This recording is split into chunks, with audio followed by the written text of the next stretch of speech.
tutti e benvenuti in questo nuovissimo video. Oggi vedremo come creare questi sticker super carini con cose che tutti comunemente abbiamo in casa. Andiamo al video! Per iniziare direi di stampare gli sticker che vogliamo. Basta utilizzare un cellulare o anche un computer, cercare su internet ciò che vogliamo. Io ho cercato anche push-in, accompagnato dalla parola sticker, così si potranno ottenere maggiori risultati. Dopodiché potete stampare. Come altri materiali ci serviranno dello scotch biadesivo e dello scotch trasparente, preferibilmente largo, per questione di comodità, altrimenti potete usare anche lo scotch fino.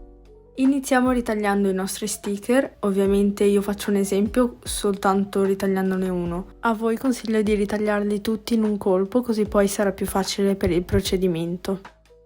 Dopo aver ritagliato a grandi linee lo sticker, ovvero lasciando qualche eccesso di carta all'estremità, andiamo con lo scotch trasparente largo o anche fino a lucidare o plastificare lo sticker in modo da renderlo più resistente. Dopo aver plastificato lo sticker, procuriamoci il nastro biadesivo e ricavandone qualche pezzo andiamo ad attaccarlo sul retro dello sticker, come ora vedrete nel video. Così poi quando vorremo utilizzare lo sticker basterà soltanto togliere la fascetta plastificata del biadesivo e lo potremo attaccare dove desideriamo. Ovviamente anche per il biadesivo, se ce ne avete uno più largo, va comunque benissimo.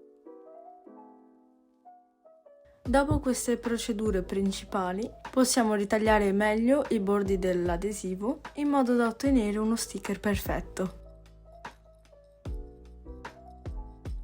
Ed ecco che avremo ottenuto i nostri sticker. Per utilizzarli basterà togliere le fascette di tutte le strisce che abbiamo ritagliato e poi lo potremo appiccicare dove vogliamo.